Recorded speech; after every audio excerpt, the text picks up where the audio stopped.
So basically in zoology it was discovered that the female spider reproduces from the male spider, and then she kills him and throws him outside the home. And then when the kids grow, they also kill the mom spider and they throw her outside the home. Technically it was discovered that the spider's home is the most bizarre home. It's the worst home ever built. And it was described in the Quran in one verse. In Surah Al-عنكبوت verse 41 it says, "And those who take allies other than Allah is like that of a spider who takes a home. And indeed the weakest of homes is the home of the spider, if only they knew," is how the verse ended.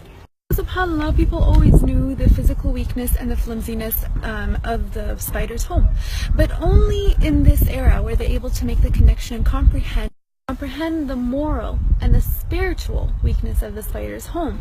Hence why at the end of that verse it says, "If only they knew." Still, Allah subhanahu wa ta'ala had named an entire chapter, an entire surah after this creature. He spoke about the actual spider in one verse.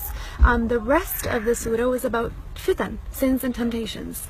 Literally, the second verse in Surah Al-Ankabut says, "Bismillahirrahmanirrahim," and do people think they're going to say we believe, but they're not going to be tempted or tested or tried? Technically, what's the connection between sins and temptations and the spider's home and the spider's web?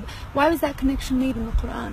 If we actually ponder into it a little bit, we'll realize that the connection and the battle and the intertwinement of fitan and temptations is figuratively, it's like the spider's home, the spider's web.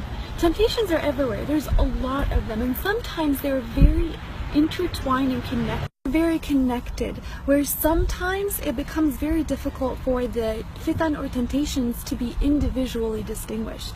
And that's why the comparison was there. A human who falls into the trap of temptation and sins is like a human who figuratively falls into a spider's web, technically.